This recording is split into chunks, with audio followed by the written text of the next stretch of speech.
Hello guys, welcome back to my channel Anya Chawla commerce. So yes guys, आज की video में हम डिस्कस करेंगे कि आप अपने अकाउंट्स के पेपर को कैसे टैकल करोगे। Like time manage is the most important thing जब भी आप अपने अकाउंट्स का पेपर दे रहे हो। सो गाइस, जब मैंने अपना अकाउंट्स पेपर दिया था, सो मैंने अपना पूरा पेपर टाइमली कंप्लीट किया था और मैंने लास्ट के 20-25 मिनट्स एस्केप भी कर लिए थे, जिसमें मैं अपना पेपर रीचेक कर सकूं, बिकॉज दैट्स वेरी इंपॉर्टेंट। क्योंकि काफी सिली मिस्टेक्स हमसे हो जाती है, पता भी नहीं चलता हमारे एग्जाम्स के टाइम पर। सो यस गाइस, आज की वीडियो में हम पूरी डिटेल डिस्कशन करने वाले हैं कि हम कैसे अपने अकाउंट्स के पेपर को टाइमली खत्म कर पाएंगे। सो yes guys, without further delay let's start with the video. So yes guys, first thing is जो आपको आपके 15 मिनट्स मिलते हैं which is your reading time, उसमें आपके पास दो ऑप्शंस है। या तो आप एमसीक्यूज कर लो अगर आपको एमसीक्यूज आ रहे हैं अच्छे से तो, या फिर सेकंड चीज की जो भी आपको चॉइस में से आप चूज करो वो वाला क्वेश्चन जो आपको सॉल्व करना है, मतलब जो आपको अटेम्प्ट करना है। लाइक आपकी चॉइसेस आती है, एमसीक्यूज में भी आती है और क्वेश्चंस में भी आती है, आपको पता होगा जिससे। सो या तो आप उन 15 मिनट्स में वो देख लो कि आपको कौन सा क्वेश्चन अटेम्प्ट करना है। सो मैंने तो यही किया था, मैंने डिसाइड कर लिया था उन 15 मिनट्स में कि मुझे कौन कौन से क्वेश्चन अटेम्प्ट करने हैं, किन किन क्वेश्चन में मुझे बिल्कुल भी कंफ्यूजन नहीं है, मैं अच्छे से कर सकती हूँ। सो मैंने तो यही किया था। अगर मेरे पास 5 मिनट्स बच भी गए थे, तो जो एमसीक्यूज लाइक थ्योरी वाले होते हैं या फिर जिनमें ज्यादा कैलकुलेशन नहीं करनी होती, मैंने वो उनके आंसर्स भी डॉट लगा लो आप हल्का हल्का पेंसिल से, ताकि किसको पता भी ना चले और आप डॉट से वो आइडेंटिफाई कर सको बाद में। क्योंकि 15 मिनट्स अगर आपने अच्छे से मैनेज कर लिए तो आपका पूरा पेपर टाइमली कंप्लीट हो जाएगा। बिकॉज इन 15 मिनट्स में आपको काफी ज्यादा एडवांटेज मिलता है जो इसको अच्छे से यूटिलाइज कर लेता है। तो आप ये दो चीजें कर सकते हो, या तो आपने एमसीक्यूज कर लो या फिर आप वो जो भी आपको क्वेश्चन अटेम्प्ट करना है वो डिसाइड कर लो। और अगर आपके पास टाइम बच रहा है तो जो थ्योरी वाले एमसीक्यूज हैं या फिर जो बहुत जल्दी कैलकुलेट हो सकते हैं उनमें सिर्फ आप डॉट लगा लो, और ताकि आप जब अपने आंसर्स लिख रहे हो तो आपको याद हो। तो पहली चीज हो गई इन 15 मिनट्स को अच्छे से यूटिलाइज करना। सेकंड चीज जो मैंने बिल्कुल ध्यान रखा था वो ये था कि लाइक जो एमसीक्यूज काफी ट्रिकी होते हैं, सो आप उन पर ज्यादा टाइम वेस्ट मत करो। लाइक ज्यादातर मोस्टली एमसीक्यूज फर्स्ट वो में आपसे हो जाएंगे, लाइक आपको दूसरी तीसरी बार करने की कोई जरूरत नहीं पड़ेगी बिकॉज इजी आते हैं। पर उनमें से कोई 3-4 एमसीक्यूज ऐसे होंगे जिनमें ज्यादा कैलकुलेशंस होगी, जिसमें ज्यादा दिमाग लगाना पड़ेगा आपको। सो अगर आप उस वाली चीज में फंस गया, लाइक आप उसको बार बार सॉल्व कर रहे हो, सो आप सिर्फ एमसीक्यूज में ही अपना टाइम वेस्ट कर दोगे और जो फुल फ्लेजेड क्वेश्चंस होते हैं जहां से आप मार्क्स ग्रैब कर सकते हो, आप वो नहीं कर पाओगे अच्छे से। सो मैंने अपने दिमाग में ये चीज बिल्कुल क्लियर रखी थी कि मुझसे जो जो एमसीक्यूज फर्स्ट वो में हो रहे हैं मैं उनके आंसर लिख दूंगी, और जो मुझे क्वेश्चंस करने थे मैं वो करूंगी, और सबसे एंड में जब मेरा पूरा पेपर खत्म हो जाएगा सो जो एमसीक्यूज मैंने नहीं करे सो मैं उन पे आऊंगी फिर। क्योंकि एमसीक्यूज आपके 1 मार्कर होते हैं, लेकिन जो आपके क्वेश्चंस होते हैं वो 4, 5, 6 ऐसे मार्कर होते हैं, तो वहां से आप ज्यादा मार्क्स क्रैक कर सकते हो। और बहुत स्टूडेंट्स ये भी करते हैं कि वो पहले फुल फ्लेजेड क्वेश्चंस वाले करते हैं, बाद में एमसीक्यूज करते हैं, तो आप ऐसे भी कर सकते हो।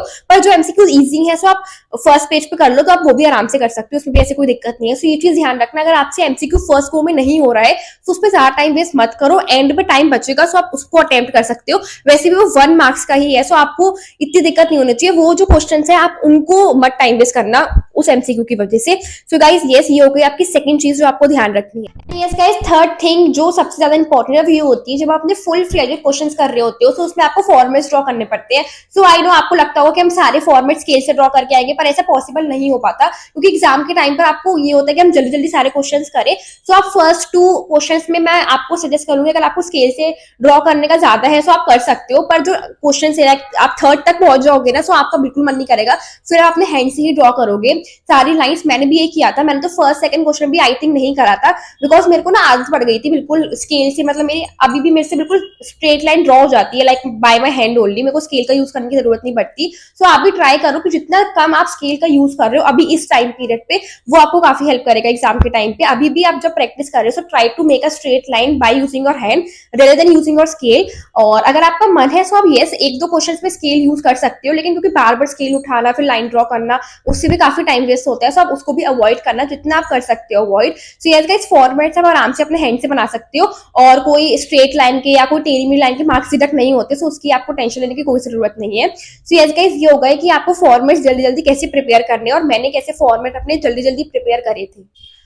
सो यस गाइस, एक मोस्ट इंपॉर्टेंट चीज जो सबसे ज्यादा डिमोटिवेट करते हैं एग्जाम के टाइम पर वो ये होती है आपका बैलेंस शीट का जो टोटल होता है, अगर वो मैच नहीं कर रहा सो आई नो आधा कॉन्फिडेंस तो वही डाउन हो जाता है। और मेरे साथ भी यही हुआ था, मैंने जब अपनी first time balance sheet draw करी थी तो मेरा उसका टोटल मैच नहीं हो रहा था, और ये सबके साथ होता है, इसमें कोई नई चीज नहीं है क्योंकि बैलेंस शीट मैच हो जाती है सो एक अलग कॉन्फिडेंस आ जाता है, पर फर्स्ट टाइम पे बहुत मुश्किल से मैच हो पाती है सबकी बैलेंस शीट। सो आप उस पर टाइम वेस्ट बिल्कुल मत करना, मेरी भी नहीं हुई थी, मैं आपको बता रही हूँ फर्स्ट टाइम पे बैलेंस शीट मैच। तो मैं इतनी ज्यादा मैंने अपना कॉन्फिडेंस डाउन नहीं किया था, कुछ नहीं करा था, क्योंकि मेरे को पता था कि बैलेंस शीट मैच नहीं हो रही, तो max to max 2-3 marks reject होंगे। पर बाकी का जो मेरा एग्जाम बचा है, मैं उसको तो पहले अटेम्प्ट करूँ, तो मैंने वो बैलेंस शीट ऐसी ही छोड़ दी थी और मैंने बाकी का पूरा पेपर अटेम्प्ट कर लिया था। मैं एंड में जो मेरे 2-3 एमसीक्यूज बचे थे और जो मेरी बैलेंस शीट मैच नहीं हो रही थी, फिर मैंने वो करा था। और एंड में आराम से जब आपके पूरा पेपर कंप्लीट हो जाता है ना, तो आपको अपनी मिस्टेक्स भी दिख जाती है, अच्छा इस वजह से मेरी बैलेंस शीट मैच नहीं हो रही है, तो आप फिर आराम से आपकी बैलेंस शीट मैच हो जाएगी। पर जब आप फर्स्ट गो में कर रहे हो, तो आप अपना बिल्कुल ऐसे मत हो जाना कि यार क्या बैलेंस शीट मैच नहीं हो रही, अब क्या होगा, क्योंकि बैलेंस शीट मैच ना होना बहुत कम सिली मिस्टेक हो जाती है, कभी कभी नहीं हो पाती, आपने कैलकुलेशन गलत कर दी उस वजह से नहीं हो रही हो। तो आप जब आपका पूरा एग्जाम एक बार खत्म हो जाए, या तो उसके बाद टोटल करो अपनी बैलेंस शीट का, या फिर अगर आपकी बैलेंस शीट मैच एक बार आपने देखी चलो नहीं हो रही, तो उसको लेट गो कर दो और आप आगे चले जाओ, आगे के क्वेश्चन सॉल्व करो, और जब आपका पूरा पेपर सॉल्व हो जाए तब आप आओ उस पर। तो यही सारी चीजें थी जो मुझे आपसे शेयर करना था, और मैंने इन सब चीजों का बहुत ध्यान रखा था। इसी वजह से बहुत स्टूडेंट्स का पेपर भी छूटता है, क्योंकि वो इन्हीं छोटी छोटी चीजों को ध्यान नहीं रखते हैं। लाइक वो एक क्वेश्चन के पीछे पूरा अपना कॉन्फिडेंस डाउन कर लेते हैं, बिकॉज अकाउंट्स में सबसे ज्यादा यही चीज होती है, क्योंकि हमें पता होता है बैलेंस शीट मैच नहीं रही तो हमारा आंसर गलत है, हमें थोड़ा आइडिया हो जाता है। तो इस वजह से ज्यादा टाइम मैनेज सबसे ज्यादा जरूरी होता है अकाउंट्स के पेपर में ही। तो आप ये सारी चीजें जो मैंने आपको पॉइंटर्स बताया, आप इनका बिल्कुल ध्यान रखना। और मेरा पेपर भी आराम से हो गया था और मैंने रीचेकिंग भी कर ली थी, सो आप भी कर सकते हो, इसमें कुछ रॉकेट साइंस नहीं है। आप अच्छे से एकदम काम होकर अपना पेपर दोगे, सो आराम से आपका टाइम पेपर कंप्लीट हो जाएगा और आप चेक भी आराम से कर लोगे। बस ये चीजों का ध्यान रखना कि जो आंसर नहीं आ रही है, जो क्वेश्चन आप बैलेंस शीट मैच नहीं हो रही, उनमें आप कम टाइम वेस्ट करो, सो आपका पूरा पेपर आराम से टाइमली कंप्लीट हो जाएगा। और आपको लास्ट के 20-25 मिनट्स रीचेक भी आप कर सकते हो, अगर आपने सारी चीजें ध्यान से करी है तो, और अगर आपकी कैलकुलेशंस की स्पीड बहुत अच्छी है तो।